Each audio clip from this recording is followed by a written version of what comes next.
TCU football made some moves on the defensive side of the ball to start spring practice, and TCU baseball, they need to go 5-0 this week. I'll tell you why next on Locked On Horned Frogs.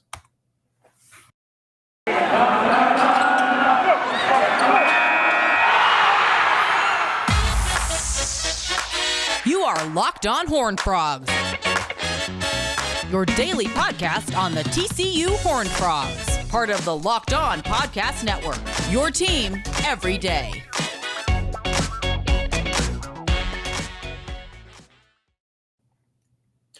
I am Steven Simcox, Locked On Horned Frogs, your team every day. Please subscribe to our YouTube channel. You can also find us wherever it is you get your podcast. TCU football is in the middle of spring practice right now. They're practicing today as I record this on Wednesday morning, but I wanted to go back to Sonny Dykes' media availability on Monday and just discuss a few notes that came out of that practice, that first spring practice, and some moves that TCU made on the defensive side of the ball. Some of this reporting comes from Jeremy Clark and his website, Horned Frog Blitz, part of the 247 network. I encourage you to subscribe to that as well if you haven't. He had some quotes from Sonny Dykes that he transcribed.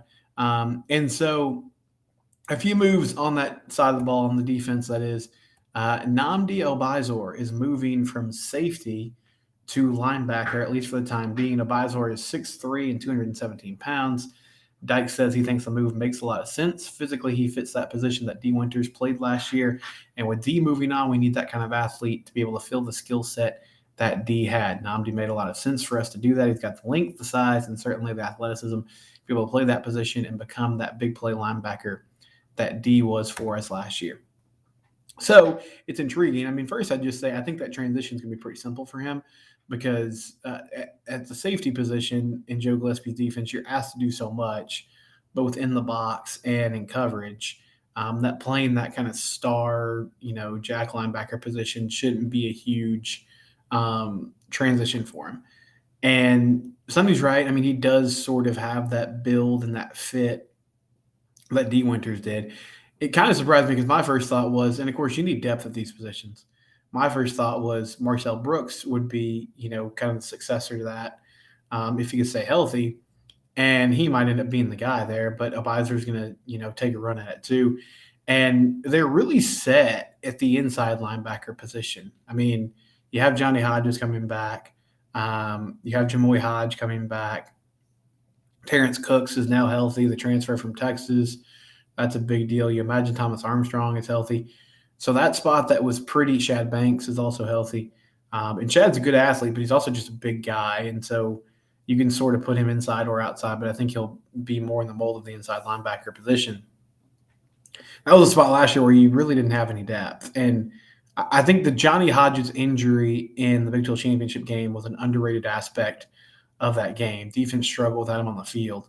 But at the outside linebacker position, you don't have as many bodies. So I think it does make sense that they're going to put Nnamdi there. And with spring practice, a lot of times, you'll see coaches try things, just sort of mix and match and say, hey, does this make any sense? Does this work? I feel like this is a legit move that they're going to make. This is not trying it out. It seems like they thought about this. They probably talked to Nnamdi about it. And he's ready to make that transition over the linebacker spot. And so you're pretty set at safety with players like Bud Clark coming back and Mark Perry, and then now you can slide Obizor to that linebacker position and should be in good shape moving forward. So I like the sound of that. It seems like he's comfortable with it. Seems like the coaching staff's comfortable with it. The other move on the defensive side of the ball is intriguing to me, and I think it's probably going to end up being a negative, but Garrett Hayes, who was a former four-star recruit, he was in that class with Quentin Johnson, that 2020 class, and hasn't really seen the field at that O-line position yet, was an interior offensive lineman coming out of high school. And TCU, the coaching staff, is going to give him a chance on the defensive side of the ball, at least for now in spring practice. He's going to get the pads on and test it out, and he's going to play that defensive line position. Now, I think a big part of this is they're pretty thin at D-line right now. I imagine that's going to be their biggest priority in the portal in the spring and summer. So you should have some more bodies for fall camp, but at the moment you don't have a number of guys that you can rotate in and out. So Garrett's another big body that you can move over. Sonny Dyke said, I think Garrett's one of those athletes you can see why he's heavily recruited. He's a guy that can run around, make things happen for you. And we don't have quite as much depth as we maybe need at defensive end. We've got some help coming, but it's not coming until the fall. That was a position we thought he might be able to have a chance to get on the field for us. We'll take a look at him and see. If not, he'll transition back to the O-line, and we'll move on down the road. So my two thoughts here are this. Either this is one, we don't have enough bodies to get through spring camp at the D-line position. We need more people there. And so they're basically just loaning Garrett over the defense for the next few weeks so that he can get reps and spell some guys and help scout the offensive line. Secondly, this is okay, this hasn't worked on the O-line so far. Let's give them a chance. These transitions do work sometimes. You do see former offensive linemen that can play on the D-line or vice versa. But it's a totally different technique. It's a totally different skill set that you have to rush the passer. Yes, there's a lot of physicality involved, but from footwork and what you do with your hands, it's very different. And so it's kind of a desperation, like, all right, well, as Sonny Dyke said, he said, this is where we think he can get on the field for us. So what it tells me is Garrett Hayes at the moment is not in a place where he's going to see the field as an offensive lineman at TCU at this moment right now. That can change, but your O-line coach, AJ Ricker, is not letting him experiment with the defensive line if he thinks that Garrett Hayes is going to be a contributor for him this season.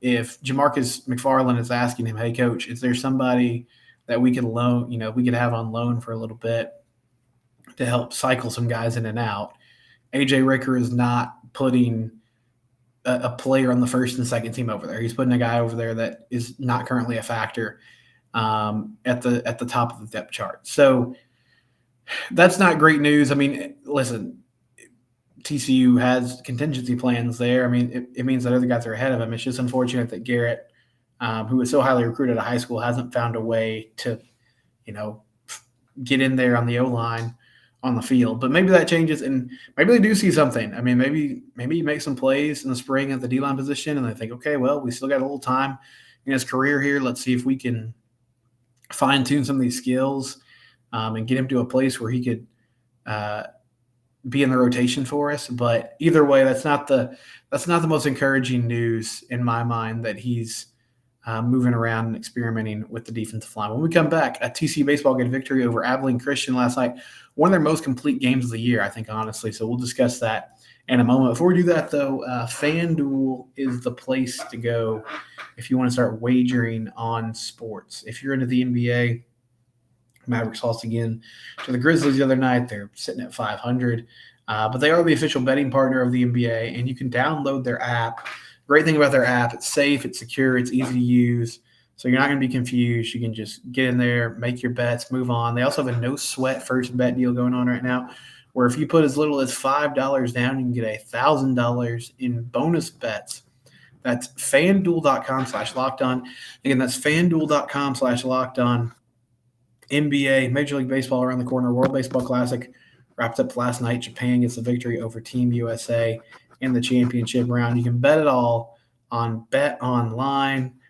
Again, either on the app or at FanDuel.com/lockedon to take advantage of that no-sweat first bet deal. FanDuel, it's where the game starts. They're a proud sponsor of the Locked On Network. TCU baseball hit the field in one of their two midweek games, and they get a victory over Abilene Christian 7-0 on Tuesday night. I think it's an important week for TCU baseball. I talked briefly about their series loss to Oklahoma. It wasn't pretty. Blew a lead on Sunday. If they could have held on, they would have taken 2 out of 3 from the Sooners on the road, which would have been a nice start to Big 12 play. As it stands, they're 1-2 in conference play. They were 10-9 on the season going into last night. They're now 11-9 after that win over the Wildcats. But it has not been the season that Kirk Sarloos and his crew envisioned so far. Really struggling at the plate. Bullpen struggled this past weekend.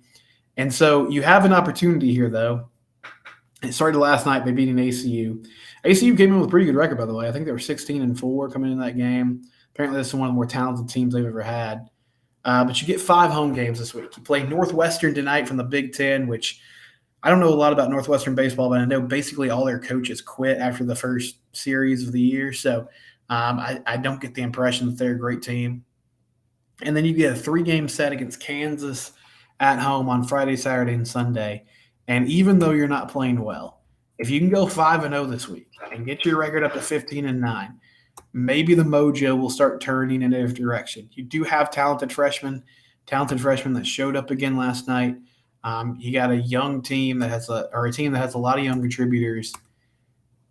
If you can sort of get this thing moving in the right direction again as you prepare for their next 2 series after that Kansas series against Oklahoma State and Texas Tech, which are most likely the 2 best teams in the Big 12. So get to feeling good about yourself before you hit that really tough part of the schedule. That's going to be a huge key for TCU baseball, and they got off on the right foot last night. Chase Hoover was fantastic for the Frogs. The freshman pitcher went 7 innings, only allowed 2 hits, no runs, 2 walks, 4 strikeouts, 78 pitches.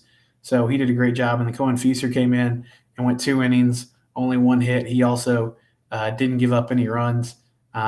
So again, Chase Hoover, one of those talented freshmen. I think the biggest optimism I have for the Kirk Saarloos era right now, even though this season has not started as well as you would have hoped, is the fact that this freshman class seems really, really good. Chase Hoover, Luis Rodriguez, one of those other great freshman arms, Cole Klecker, Caleb Sloan. I think he'll pitch tonight, and he's shown some promise this year. And then you have some, bats in there as well. Carson Bowen, the talented catcher. And then I'm not really sure what's happened to Anthony Silva. It seems like he's sort of fallen out of the rotation, but I thought he had some good at-bats to start the year and play shortstop at a high level. So there's a lot of young talent on this roster that maybe can come together more and more as the year goes on. At the plate, Luke Boyers had a really good game. 1 run, 2 hits, 3 RBIs, had a home run and a double that brought in 2. So great day from him hitting the baseball. Austin Davis had 3 hits on the night. He also had a solo home run. Carson Bowen with 2 hits. Really good situation all around. Anthony Silva did play last night and had a hit, so he's back in the lineup, but he missed some time this weekend. Maybe it was just a day off here or there as they kind of still figure out these position players. But get the victory against Abilene Christian. Now you get Northwestern, and then you get Kansas this weekend. So big chance for TCU baseball to at least kind of get back on the right foot, get back on the right end of things before that schedule toughens up and things get more difficult. But I thought last night was their most complete game of the year, and it's a great start before you hit a tough part of the schedule. Northwestern is 1-13. I'm looking at their schedule right now. Oh my goodness, they've won 1 game, and none of these games have been particularly close. That's a really bad baseball team. So there you go. Should be a victory tonight. Their 1 win was against Butler. They got a 5-1 win against the Butler Bulldogs, but you would hope that TCU can take care of business against the Wildcats and get a victory. So encouraging signs from the baseball team last night, getting a win over Abilene Christian. Luke Boyers looked really good at the plate. Chase Hoover looked good, on the mound. I imagine Sloan will get to start tonight, and we'll get a chance to bounce back from a few rough starts in the midweek as he'll go on Wednesday, and then hopefully Ryan Vanderhyde can pitch really well against his former team in KU on Friday evening. So when we come back, TCU women's basketball has a new head coach. We'll discuss that next. This is Lockdown Horned Frogs. The new head coach for TCU women's basketball is Mark Campbell. Mark Campbell comes over from Sacramento State, where he won a school record 25 games this season, and they made their first NCAA tournament appearance in program history. When Mark took over that program, they were 3-22, and in just 2 seasons, he got the Hornets to an NCAA tournament. This name surprised me because I hadn't heard it much within the search, but it seems like a really solid hire. He had that turnaround at Sacramento State that I just mentioned. Before that, Mark was at Oregon, where he was one of the lead assistants, and he was a big part of their recruiting efforts, where he brought in the number one recruiting class in 2020, including the unanimous player of the year and future WNBA number one draft pick, Sabrina Ionescu. So, really impressive resume from Mark Campbell. He said he's excited to be here in Fort Worth and excited to join the team. TCU women's basketball, they closed the season pretty strong. Had a win in the Big 12 tournament, took Oklahoma to the wire in the quarterfinals, had a chance there at the end to win that game.